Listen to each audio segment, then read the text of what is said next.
Halo, selamat malam. Apa kabar Bro Aski? Alhamdulillah. Gimana? Sehat? Mas Bay. Selamat malam buat semuanya tuh, bagi teman-teman yang sedang menonton video nggak jelas ini. Sehat ya, sehat. Gimana kabarnya? Gimana? Alhamdulillah baik-baik. Nah, bagaimana karir Anda? Saya pengen tahu karir Anda itu seperti apa? Masih meraba-raba. Masih berapa? Masih meraba-raba. Entah nanti ini jadi apa. Begitu ya. Tapi Anda punya plan untuk ke depan Anda itu bakal menjadi seperti apa? Ada nggak hal-hal semacam itu yang untuk untuk direncanakan atau untuk dicapai dalam jangka waktu yang jangka pendek, jangka menengah dan sebagainya? Atau hanya sekedar mengalir mengikuti? Ya kalau misalkan ada begini ya begini, kalau nggak ada ya pokoknya ini ngalir aja. Gimana menurut? Mengalir ya. Anda lebih mengalir, tapi cita-cita terpendam saya memang ingin jadi musisi. Oh, jadi musisi ya. Bayangkan ketika kita ada di panggung banyak penonton itu Iya. Gimana euforianya itu gimana.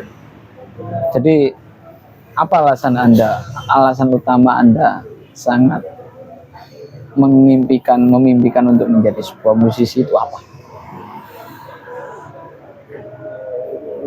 Kelihatan keren gitu loh. Masa cuma sekedar kelihatan keren? Iya. Padahal saya lihat Anda sudah keren. Anda bisa saja Anda ini untuk meninggikan seseorang. Enggak lah, ya memang keren.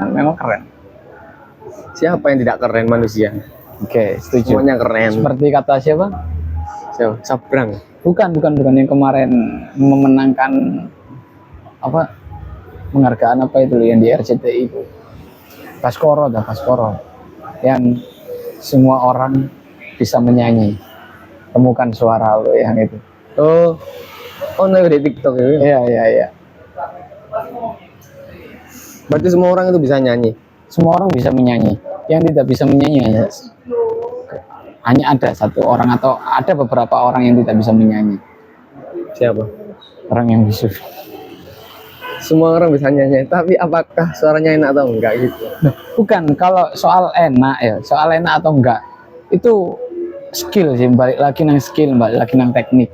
Bisa dipelajari. Yang penting intinya bersuara dulu. Yang nggak bisa bernyanyi kecuali yang nggak bisa bersuara ya. Yang bisu. Ya. Tapi dia bukan berarti dia nggak punya kesempatan untuk menemukan sesuatu hal kelebihan yang lain. Bisa lah ya. Ya. Bisa menumpahkan suara dan perasaannya itu lewat tulisan. Anda tahu konten David Sumbing? Iya. Tahu kan Anda? Seorang muhihi itu. Awas lu. Musisi. Iya. Itu keren banget dia itu.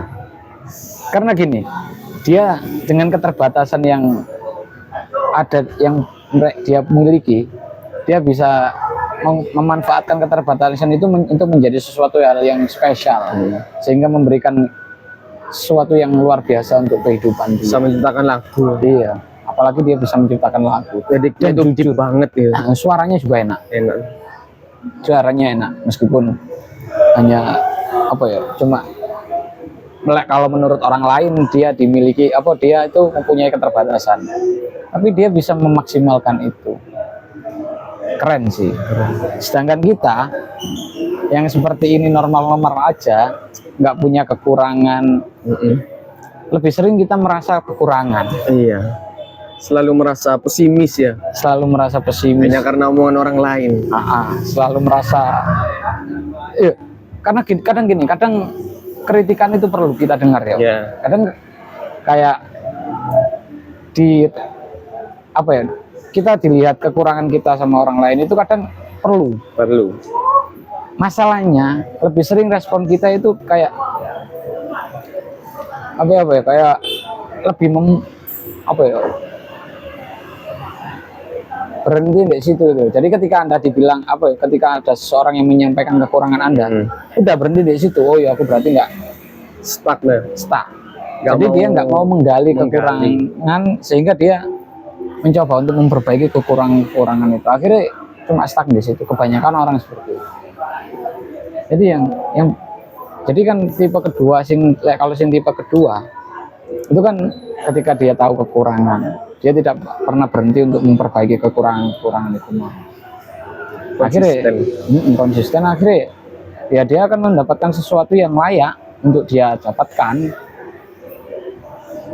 Makanya jangan pernah berkecil hati untuk yang penting terus berkarya yang penting terus berkarya. Bagaimanapun hasilnya, tidak usah terlalu mengharap sempurna, karena setiap proses fase manusia itu kan beda-beda. Ada yang memulainya dari angka 1, ada yang memulainya dari angka 2, ada yang memulainya dari angka minus, macam-macam. Dan setiap posisi juga ada tantangannya masing-masing. Jadi ya kita nggak bisa membandingkan kayak ujianku lebih berat daripada ujianmu, tantanganku lebih berat daripada, nggak bisa. Nggak bisa. Ada porsinya masing-masing. Ada porsinya masing-masing. Kopi pahit ada pasarnya, kopi manis ada pasarnya. Nggak bisa ketika kopi pahit sama kopi manis disandingkan lebih baik kopi manis daripada kopi pahit. Kopi pahit disanding lebih baik daripada kopi, nggak bisa seperti itu. Mendebatkan hal itu hanya buang-buang waktu. Mendebatkan hal-hal itu hanya membuat kita itu semakin keterbelakangan, semakin terbelakang, semakin tertinggal karena orang lain sudah mencapai angka 9 atau 10, kita hanya memperdebatkan di angka 1 itu. Jadi seperti itu. Bagaimana mengubah pola pikir seperti itu? Ya tentunya ya harus cari referensi. Nggak bisa, nggak ada kira tanpa referensi, nggak ada. Contohnya kayak kan gini toh, ketika kita ingin merubah, ya kan, selama kita belum menemukan sesuatu yang perlu kita rubah, kita nggak akan pernah merasa perlu untuk berubah. Contoh misalkan gini, ketika dia merasa suaranya wis enak, ya, suaranya wis enak, padahal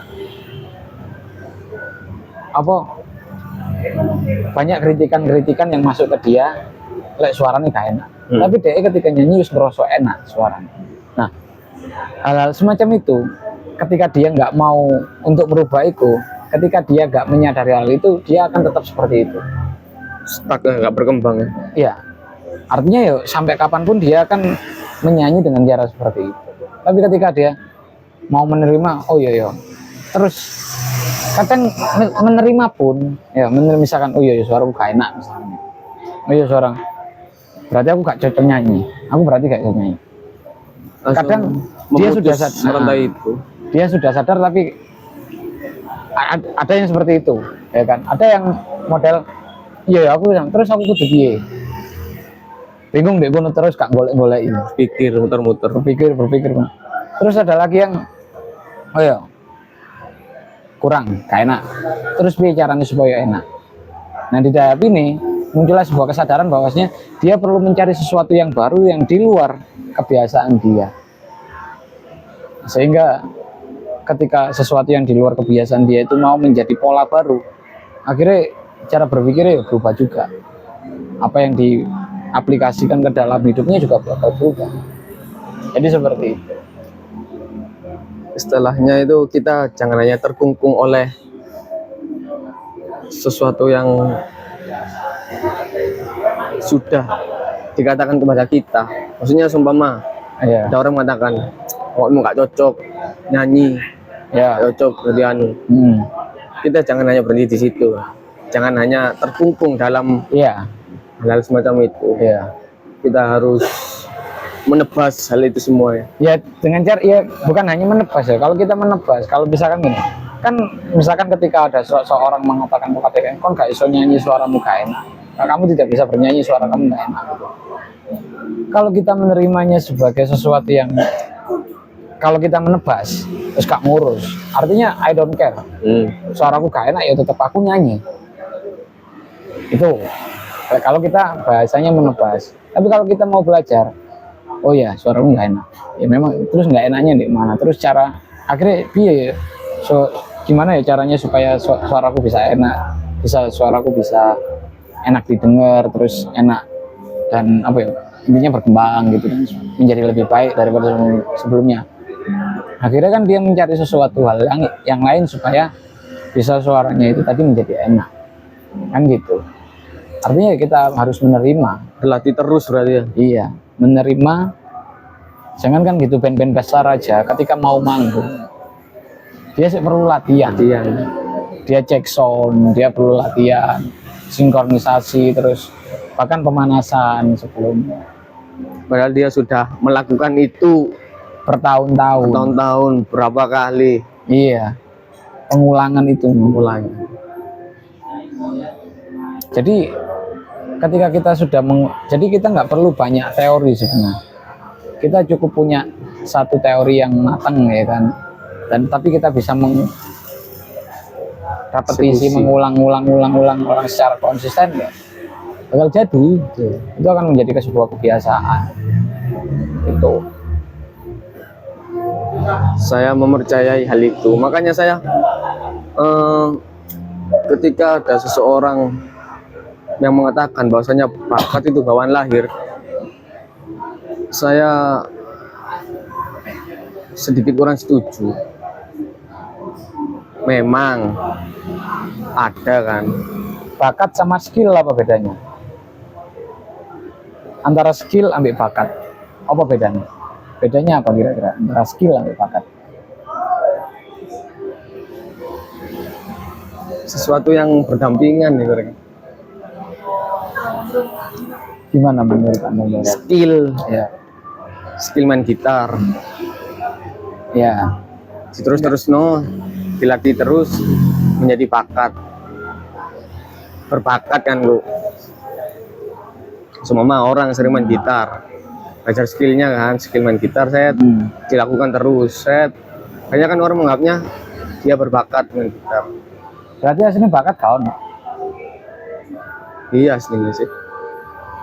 Kan artinya kan berarti kan bakat itu sesuatu yang dilihat dari luar, bukan sesuatu yang dari dalam. Jadi misalkan ketika orang ini, kadang kan kita melihat sesuatu itu kan hanya dari sudut pandang ketika jadi. Terus jadi, kok enak ya suaranya. Lihat prosesnya. Padahal sebelum dia berlatih, jatuh bangunnya, nggak moro-moro ngono. Akhirnya orang lain melihat itu sebagai dengan melihat hal itu secara tiba-tiba, yang dengan kejadian seperti itu, akhirnya kan anggapnya orang ini berbakat. Terus ada kasus seperti gini, ada orang yang terus berlatih sesuatu terus menerus, setelah itu dia, waduh, sepertinya bakat saya bukan di sini. Bagaimana menurut Anda pandangan? Menurutku sih itu cara berpikir yang salah ya. Salah menurutku, cara berpikir seperti itu nggak benar. Karena apa? Bukan itu kan gini tuh, itu kalimat untuk menghibur diri sendiri yang dengan menutupi kekecewaan, menutupi keputusasaan karena dia sering berlatih nggak iso-iso, akhirnya kecewa itu terlalu berat, putus asa itu terlalu berat, dihibur dengan kalimat anjing duduk di kene bakatku. Iya. Jadi itu semacam kayak kalimat-kalimat hiburan, penenang ya. Kalimat-kalimat penenang sing ya membuat kita tidak bisa pernah maju. Sedangkan kalau kita mau, kadang kan gini tuh, ya, ketika orang memperbaiki ya, ketika dia punya problem, terus dia mau menyelesaikan problem itu dengan solusi, kan yang dicarikan kesalahannya sebelah mana, bukan harus.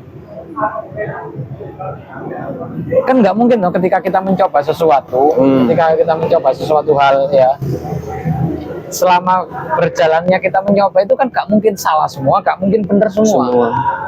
Ada salahnya, ada benar ya. Ya sudah, tinggal kita cari kesalahannya aja di sebelah mana, baru itu yang kita perbaiki. Nggak perlu fokus di kesalahannya, akhirnya timbul kalimat, wah aku nggak bakat, wah aku nggak cocok deh gini. Bukan. kan kadang-kadang ya memang seperti itu ya. Terus setelah itu diperkuat istilahnya omongan sekitar, omongan orang-orang terdekat, sehingga itu kita jadi mengikuti mereka. Nah, bagaimana kita itu tidak terpengaruh oleh omongan mereka gitu. Ya artinya kita bisa ya langkah apa ya, hal paling mendasar ya, hal yang paling mendasar itu adalah kita harus mengetahui apa yang benar-benar kita inginkan, apa yang benar-benar kita mau. Itu sebenarnya. Ketika Anda tidak mengerti sesuatu yang Anda inginkan, sesuatu yang Anda mau, Anda akan mudah tergoyah dengan opini-opini orang lain. Contoh misalkan gini, ketika Anda menginginkan sesuatu, misalkan, katakanlah Anda tidak pernah tahu musik, Anda tidak pernah tahu bermain musik, Anda tidak pernah tahu apa itu nada, ya tangga nada, terus nol kayak katakanlah. Tapi Anda benar-benar ingin memiliki keinginan yang kuat, keinginan yang kuat untuk yang tinggi mencapai itu. Terus biasanya akan ada timbul ketika Anda sudah mulai mempelajari hal itu, akan ada omongan dari orang-orang di sekitar ya, kamu bukan keturunan dari seorang musisi, jadi kamu nggak mungkin hal itu. Macam-macam ya. Nah, nggak usah aneh-aneh. Aneh. Kamu itu bukan anaknya seorang musisi, jadi kamu nggak akan bisa menjadi musisi. Nah, tapi karena ada keinginan yang kuat itu tadi, aku tahu aku bisa, dan ini bisa dipelajari, bukan sesuatu yang tiba-tiba, Anda akan terus. Tapi ketika Anda tidak tahu apa yang Anda inginkan, hanya sekedar ingin terus, hal itu ternyata yang Anda pahami tentang hal itu memang adalah sebuah bakat, dan Anda nggak tahu itu sesuatu hal yang dilatih. Akhirnya aku nggak ada keturunan dari seorang musisi, keluarga aku nggak ada yang bermain musik. Akhirnya ya Anda aku memang bukan musisi, aku nggak pantas. Nah, akhirnya Anda akan mengiyakan itu. Berarti istilahnya kita itu harus punya pendirian. Iya, sebelum Anda memiliki sebuah pendirian, kita harus tahu dulu apa yang sedang kita cari, apa yang sedang kita mau, apa yang sedang kita inginkan. Masalahnya kadang-kadang ya, yang kita inginkan itu banyak. Nah itu nggak bisa kalau kita kayak contoh ya, misalkan ya, contoh katakanlah ketika kita ingin melakukan banyak hal ya,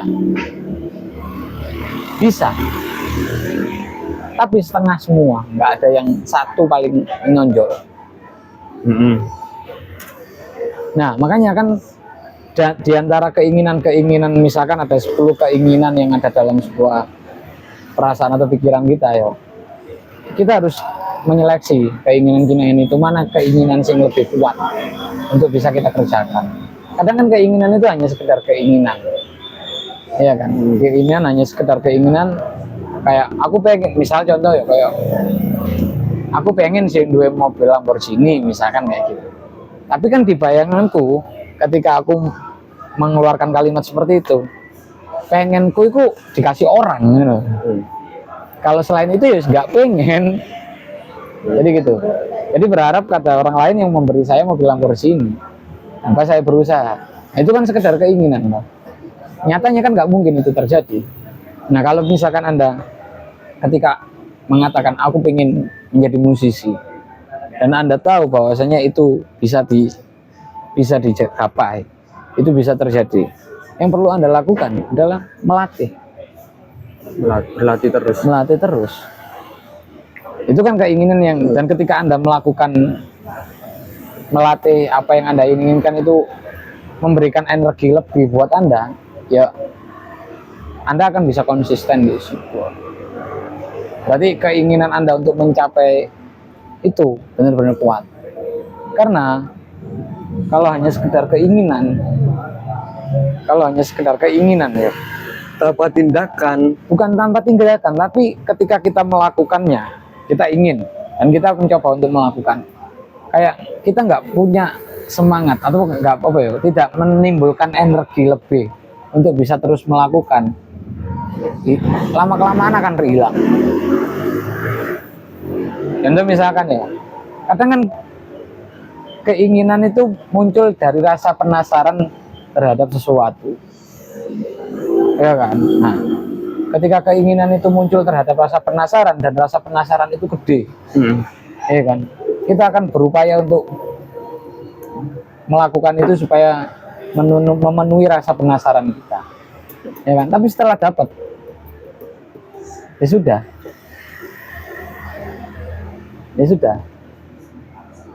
akan berhenti, oleh. Beda lagi kalau misalkan apa ya, kita benar-benar pengen, bukan cuma sekedar penasaran, benar-benar pengen dan kita punya goals yang jelas jangka panjang, baru kita bisa kayak konsisten di situ. Dan itu pun ya gak mudah juga, pasti ono tantangannya. Nah, karena ono keinginan sing kuat itu mau, tantangan yang bakal menanti di depan kita itu kayak kalah ambil keinginan sing kuat itu mau.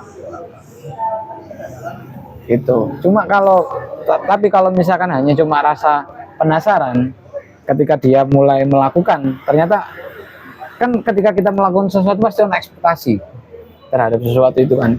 Ketika kita penasaran dan kita penasaran terhadap bakal seperti ekspektasi kita enggak ya, dan ternyata kita ketika mencoba jebret enggak sesuai ekspektasi, sudah selesai karena cuma menuruti rasa penasaran. Gitu. Ataupun sesuai ekspektasi pun itu ya tetap ketika udah selesai.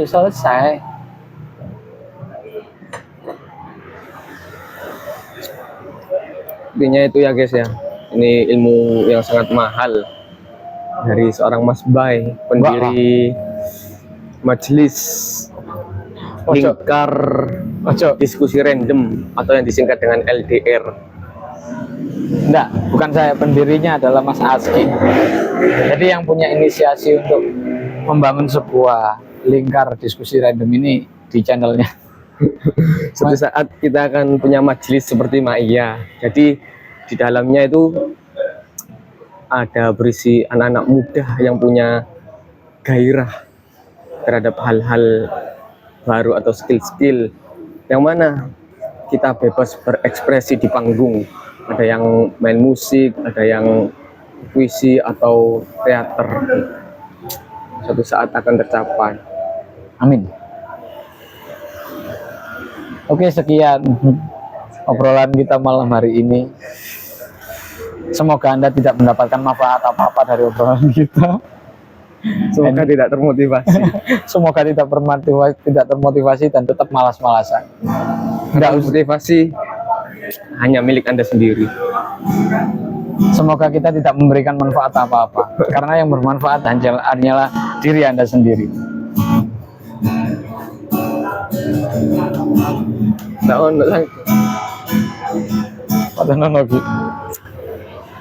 Keren cuk, sumpah keren iki. Keren nun ngalah sabrang iki. Cuk, gatel.